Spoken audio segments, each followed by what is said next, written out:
శ్రీమాత్రే నమ. జయ గురు దత్తాత్రేయ నమ. ఈ వీడియోలో మనం 2025 సంవత్సరం మే నెల 18వ తారీఖున రాశులలో మార్పు చెందుతున్న రాహువు మరియు కేతు గ్రహాలు.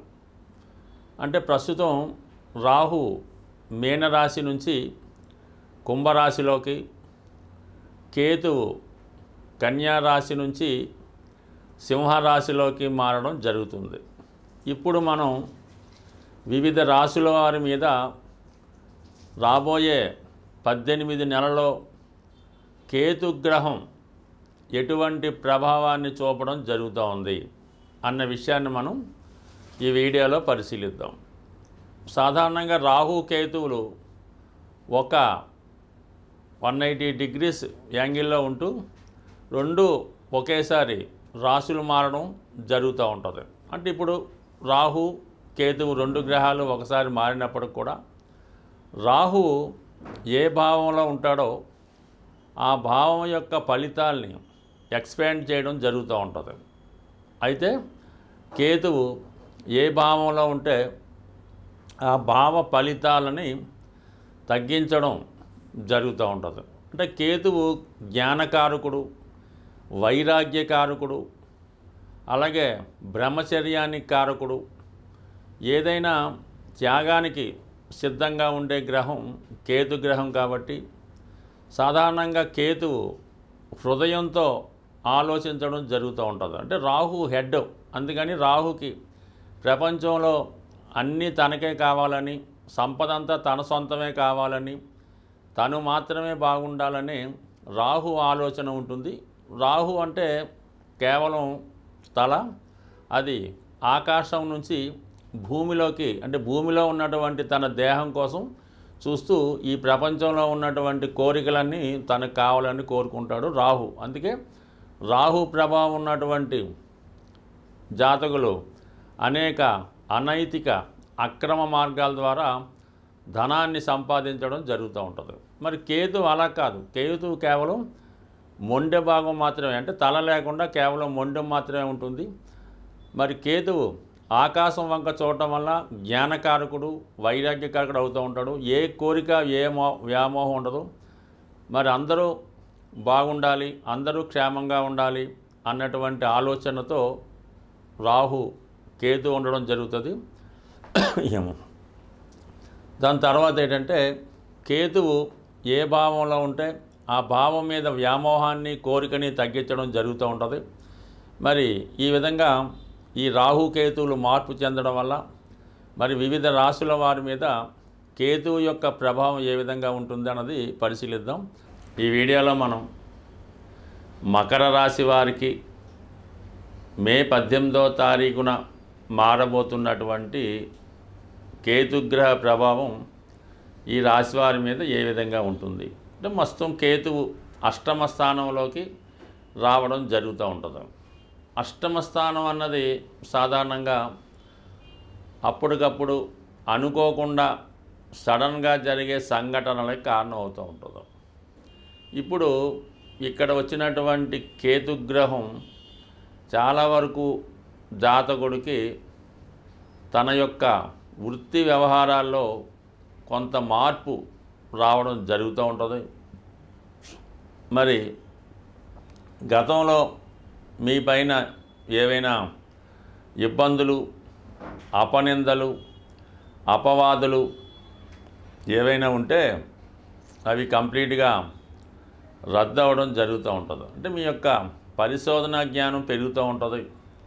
ఇది ఒక ఆధ్యాత్మిక రంగంలో ఉన్నవాళ్ళు కానీ, న్యాయవాది వృత్తిలో ఉన్నవాళ్ళు ఎవరికైనా సరే ఒక ఇన్స్టిట్యూషన్ లాగా వారి యొక్క పవర్ పెరిగి ఏదైనా ఒక కేసు వాదించినప్పుడు, ఏదైనా ఒక సమస్యని పరిష్కరించినప్పుడు ఎవరికి ఊహించని విధంగా వీరి యొక్క ఆలోచనలు రావడం జరుగుతుంటుంది. అలాగే ఆ యొక్క సమస్యను కూడా చాలా వరకు పరిష్కరించే విజ్ఞానం కూడా వీళ్ళకి కలుగుతూ ఉంటుంది. మరి అపనిందలు తొలుగుతాయి.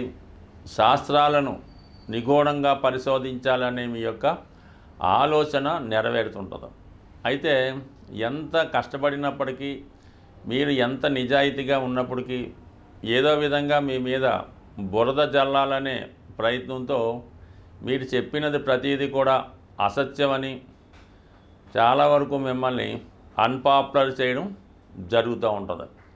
ఒక మంచి మార్గంలో ఉన్నటువంటి మిమ్మల్ని మీలో ఉన్నటువంటి ఏదో ఒక బలహీనతో, గతంలో ఎప్పుడో ఏదో జరిగిపోయినటువంటి సంఘటన, ఏదో ఒక పార్టీలో పాల్గొనడము, ఏదైనా ఒక వెళ్ళగాని చోటుకి వెళ్ళడము, లేదంటే వెళ్ళకూడని కలవకూడని వ్యక్తుల్ని కలుసుకోవడము, ఇవి ఇప్పుడు జరిగినట్టుగా చిత్రీకరించి మీకు అపవాద కలిగించే విధంగా ఇబ్బంది కలుగుతూ ఉంటారు. అంటే ఏం సింపుల్ అంటే ఏం లేదు. ఒక మీరు ధర్మ కార్యక్రమంలో ఉంటే మీరేదో అధర్మానికి పాల్పడారని, ఎక్కడో జీవహింస చేశారని, ఎవరితోనో కలిసి వైవాహిక సంబంధం పెట్టుకున్నారని, ఇటువంటి ఇబ్బందులు రోమర్లు కలిగించడం, ఒక ఫేక్ వీడియో కానీ ఏదో ఒక టెలిఫోన్ సంభాషణ మీరు మాట్లాడినట్టుగా సృష్టించి మిమ్మల్ని అపవాది గురి చేసే విధంగా ఆలోచన కలుగుతూ ఉంటుంది. అయితే కొన్ని సందర్భాల్లో ఈ వారి యొక్క జాతకంలో ఈ శుక్ర, కేతువు ఇటువంటి గ్రహాలు రాహుతో కలిసి సంచరించినప్పుడు కొంతమంది అసహజంగా ఉన్నటువంటి అక్రమ సంబంధాలు పెట్టుకోవడం జరుగుతూ ఉంటుంది. అష్టమ స్థానంలో ఉన్నటువంటి కేతువు కొంతమంది రహస్యంగా, అంటే బయట ప్రపంచానికి సొసైటీకి తెలియకుండా ఏదో ఒక రహస్య కలాపాల్లో పాల్గొనడం జరుగుతూ ఉంటుంది. కొంతమంది ఏదైనా ఒక మత సంస్థనో, లేదంటే ప్రభుత్వానికి వ్యతిరేకంగా కొంత వ్యక్తుల్ని కూడబెట్టి ప్రభుత్వానికి వ్యతిరేకంగా పోరాటం, అంటే అప్పట్లో ఈ బ్రిటిష్ గవర్నమెంట్ ఉన్నప్పుడు ఆ విధంగా జరుగుతుండేవి. ఇప్పుడు కూడా కొన్ని మతాల్లో వాళ్ళు మన దేశానికి వ్యతిరేకంగా ఒక సొసైటీలాగా, ఒక సంఘంగానే ఏర్పడి ఇలాంటి దేశద్రోహ కార్యక్రమాలు లాంటివి కూడా చేపట్టడం జరుగుతూ ఉంటుంది. కొంతమంది అనైతికంగా అక్రమ సంబంధాలు లాంటివి, అంటే ఇవి కొద్దిగా సంస్కారానికి విరుద్ధంగా ఇంచుమించుగా స్వలింగ సంపర్కాలు, దాని తర్వాత ఏంటంటే ఇలాంటి కొన్ని అక్రమ సంబంధాలు, కొన్ని అనైతిక సంబంధాలు జరుగుతుంటాయి. కొంతమంది ఇదే సమయంలో మతాన్ని మార్చుకోవడం జరుగుతూ ఉంటుంది. ఈ కేతువు కుజగ్రహంలాగా వర్క్ చేస్తుంటాడు కాబట్టి అష్టమ స్థానంలో ఉన్నటువంటి ఈ కేతుగ్రహం ఈ వైవాహిక జీవితంలో భార్యాభర్తల మధ్య ఏదో ఒక అవగాహన లోపం వల్ల కొంతవరకు వివాహ బంధానికి ఇబ్బందులు రావడం జరుగుతూ ఉంటుంది. ఇదే సమయంలో భార్యకి కొంత భరణం కానీ కొంత ధనాన్ని కానీ ఇవ్వవలసి ఉంటుంది. అంటే భార్య కొంత ధనాన్ని డిమాండ్ చేయడం జరుగుతూ ఉంటుంది. అలాగే భర్త కూడా కొన్ని సందర్భాల్లో భార్య దగ్గర నుంచి కొంత ధనాన్ని డిమాండ్ చేయడం జరుగుతూ ఉంటుంది. అంటే కారణం ఏదన్నా అవ్వచ్చు. కేవలం కొన్ని సందర్భాల్లో అష్టమ స్థానంలో కేతు ఉన్నప్పుడు వారు భార్యాభర్తలు అయినప్పటికీ కూడా ఈ శృంగారంలో పాల్గొవాలనో ఏదైనా పని చెప్పినప్పుడు భార్య దగ్గర కూడా భర్త కొంత ధనం తీసుకుని ఆవిడకి పనిచేయడం జరుగుతుంటుంది. అలాగే భార్య కూడా ఈ విధంగా భర్త దగ్గర ధనం తీసుకొని వారు చెప్పిన విధంగా వినడానికి కూడా కొన్ని జరుగుతూ ఉంటాయి. బట్ ఏదైనా ఈ కేతువు ఒక విధంగా అటు ఆధ్యాత్మిక చింతనలో లోతైన భక్తిని కలిగించి మొత్తం అసలు బంధువుల్ని, చుట్టాలని, పిల్లల్ని, భార్యని వదిలివేసి పూర్తిగా వైరాగ్యంలోకి మారడానికి కూడా కారణం అవుతూ ఉంటుంది. అలాగే మరి పూర్తిగా ఈ భార్య పిల్లల్ని ఎవరిని పట్టించుకోకుండా ఏదో ఒక శృంగార జీవితంలో ఎవరినో ఒకరిని ఆశ్రయించి వాళ్ళతో జీవితం గడపడం, లేదా సంపూర్ణంగా ఏదైనా ఒక మత్తు పదార్థానికి అలవాటు పడి అదే మత్తులో ఉండడానికి కూడా ఈ అష్టమంలో ఉన్నటువంటి కేతువు కలిగిస్తూ ఉంటాడు. అయితే ఏ పని చేసినా అది వాళ్ళకి కరెక్ట్ అనిపిస్తూ ఉంటుంది, కానీ సొంత బంధువులకి, స్నేహితులకి ఇది చాలా తప్పు అనిపిస్తూ ఉంటుంది. అంటే కేతువు ఒక విధంగా మాయ కల్పించి జాతకుడిని ఒక భ్రమకు గురిపించి తన ఆధీనం తీసుకొని తనకు నచ్చిన దారిలోకి తీసుకెళ్ళడం కూడా జరుగుతుంటుంది. అంటే కొన్ని సందర్భాల్లో ఈ జాతకుడికి ఏమైనా మనకి పిచ్చి పట్టిందా, లేదంటే ఒక ఏమైనా అవధూతగా ఉన్నాడా, లేదంటే ఏదైనా ఒక దెయ్యం ఆహ్వించి ఆ విధంగా నడిపిస్తుందా, లేదంటే జాతకుడు ఏమన్నా క్షుద్ర విద్యలు ప్రాక్టీస్ చేసి ఆ విధంగా నడుస్తున్నాడా అనిపిస్తూ ఉంటుంది. కొంతమంది ఏదన్నా దేవాలయాల్లో తిరగడం, శ్మశానాల్లో తిరగడం, అర్ధరాత్రి లెగిసి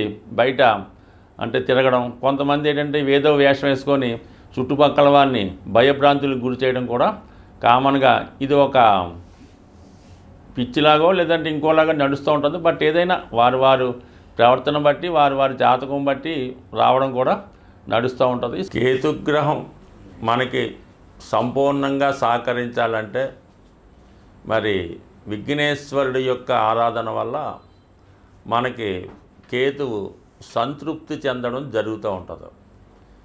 అందుకని కంపల్సరిగా ఈ కేతువు పెట్టినటువంటి ఇబ్బందులు నుంచి, అంటే కేతువు ఇబ్బందులు ఏముంది, ఏ పని ప్రారంభించినా మధ్యలో ఆగుతుంటుంది. మనం ఒక ప్రయత్నం కోసం వెళ్తే వేరే ప్రయత్నం జరుగుతూ ఉంటుంది. విద్యార్థులకి చదువు మీద ఆసక్తి తగ్గి మిగతా విషయాల మీద ఆసక్తి వెళ్తుంది. బట్ ఏదైనా కంపల్సరిగా కేతుగ్రహం అంటే విఘ్నేశ్వరుడు యొక్క ఆరాధన, సంకటనాశన గణేష్ స్తోత్రం చదువుకోవడం, సంకష్టహర చతుర్థి రోజు కంపల్సరిగా ఉపవాసం ఉండి విధి విధానంగా మరి ఉదయం పూట ఏదన్నా గణపతి హోమం జరుగుతుంటే అందులో పాల్గొనడం, ప్రదోష వేళ సాయంకాలం అభిషేకంలో పాల్గొనడం వల్ల చక్కగా ఈ యొక్క విఘ్నేశ్వరుడి యొక్క అనుగ్రహంతో కేతుగ్రహ అనుగ్రహం లభిస్తుంది.